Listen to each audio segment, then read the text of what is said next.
Pemirsa, setelah 9 hari berada di Tanah Suci untuk menjalankan ibadah umroh, Inara Rusli dan ketiga anaknya kembali tiba di tanah air. Kedatangan rombongan Inara di Bandara Soekarno-Hatta Kamis kemarin membawa sejumlah pengalaman cerita religi selama berada di tanah para nabi itu. Ibu tiga anak itu berbagi pengalaman mendalam saat menjalankan ibadah umroh bersama ketiga buah hatinya itu. Pastinya seru dan repot.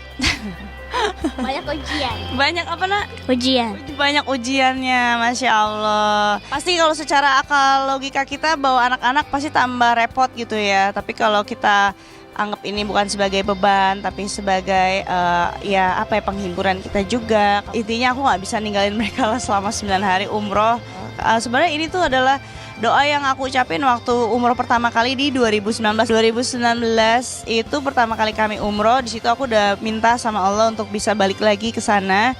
Ya kita nggak pernah tahu ternyata doanya itu dikabulkan 5 tahun kemudian dan dalam situasi dan kondisi yang berbeda.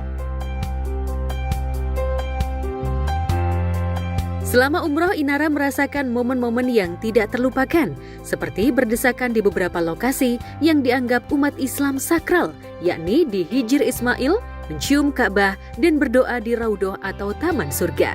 Meski ibadahnya penuh perjuangan, namun ada hikmah yang dapat ia petik dari perjalanan religinya itu. Ia mengajarkan anak-anaknya untuk tetap sabar dan ikhlas. Kita sempat ke Ka'bah, kita sempat cium kiswah Ka'bah, kita sempat ke Rukun Yamani juga ya nak ya. Kegencet-gencet sama orang, Masya Allah. Karena hampir semua orang dari seluruh penjuru dunia kan ngumpul semua di situ melakukan ibadah. Jadi kita ya harus berjuang untuk berebut berkahnya gitu loh di sana. Sabar aja. Iya.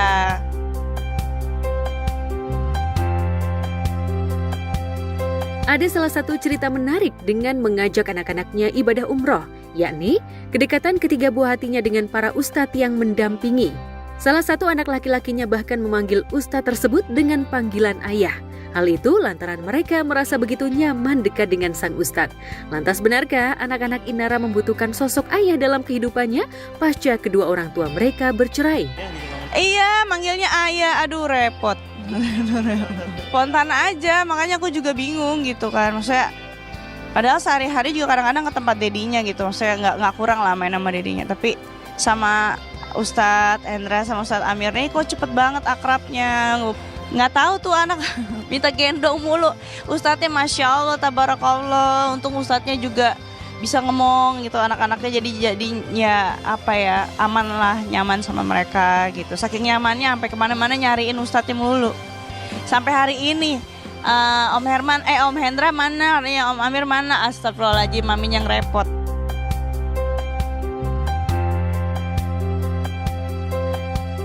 Perjalanan umroh kali ini menjadi pengingat bagi Inara tentang pentingnya berserah kepada Allah Subhanahu wa Ta'ala dalam setiap aspek kehidupan, baik dalam menjalankan ibadah maupun tanggung jawabnya sebagai public figure. Lantas bagaimana pula Inara menanggapi isu tentang dirinya sebagai brand ambasador produk kosmetik dari Dr. Richard Lee yang kini diduga banyak bersinggungan dengan masalah hukum? Awalnya itu kan memang pabriknya itu kan barengan sama yang bermasalah itu ya. Karena memang belum punya pabrik pribadi. Kita sebagai customer dong berarti ya kan, posisinya bukan sebagai maklon. Jadi ya wajar aja kalau nggak tahu apa-apa kandungan dalam produk kita yang dimasukin apa sama si maklonnya gitu loh. Jadi ya yang harusnya dikejar ya maklonnya.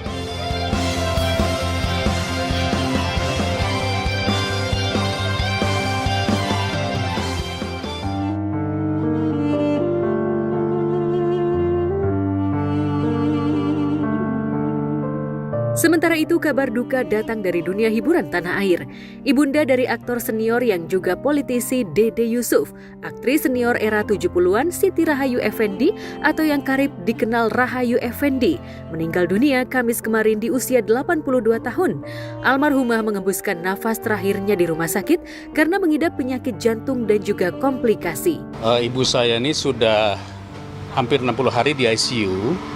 Jadi tepatnya tanggal 1 Oktober beliau kena serangan jantung, lalu kemudian dibawa ke rumah sakit dan selama dirawat di sana karena kondisinya mungkin harus di intensive care unit sehingga tidak boleh ditengok. Itu sebabnya kami tidak memberitahu kemana-mana, sempat kembali pulih, tetapi karena usia sudah 82 tahun, jadi banyak sekali kondisi tubuh yang organ-organ vitalnya mungkin tidak menunjang. Nah, alhamdulillah beliau kelihatannya sangat kuat sekali ya. Jadi pada saat semua kondisi organ vitalnya sudah tidak sanggup, tetapi beliau masih tetap bertahan sampai tadi subuh jam 4.38, dokter menyatakan sudah tidak ada. Rasanya hampir semua penyakit beliau sudah pernah lewati dan dia survive. Nah, artinya penyakit jantung itu hanya pemicu saja yang mungkin di konteksnya karena berat badan, ya mungkin tensinya tinggi, tetapi ya mungkin udah usia aja ya. Sudah 82 tahun itu sudah melebihi dari usia pada umumnya lah. Saya mengenal almarhumah sudah lama sekali ya. Ada rasa penyesalan karena beberapa kali saya dan kawan-kawan ingin sekali, nggak tahu, kepingin ketemu gitu untuk kita ngobrol, bernostalgia gitu ya. Tapi terlalu aja nggak kesampaian. Tiba-tiba dengar beliau masuk ke rumah sakit gitu, dan di rumah sakit pun tidak bisa kita lihat ya, tidak boleh masuk gitu loh. Jadi hanya dari luar. Ya, insya Allah kita doa bersama untuk almarhumah husnul khotimah. Amin.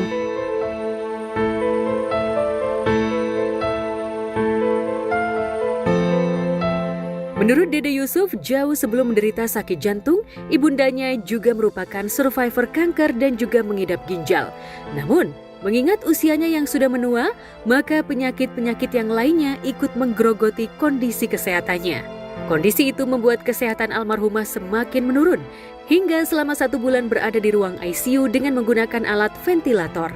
Lantas adakah pesan terakhir yang disampaikan mendiang Rahayu Effendi sebelum ajal menjemput? 2 bulan yang lalu, ketika kita sedang meminta izin untuk penayangan ulang jendela rumah kita. Masih kesini, ibu saya masih video call sama direktur, saya mengatakan, wah bikin film harus begini dong, serial begini, masih aktif ya. Prinsipnya semangatnya itu nggak pernah berhenti.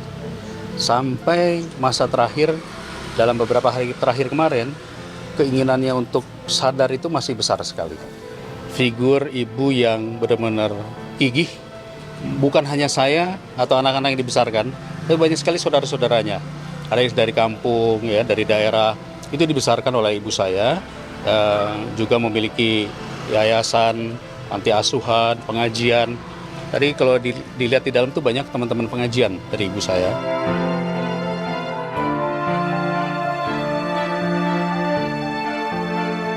Di luar itu, di dalam keluarga sangat hangat, ya, keibuan gitu, tapi suka bercanda, baik dengan cucu, dengan anak, mantu, selalu humoris. Cukup dekat ya, cukup dekat.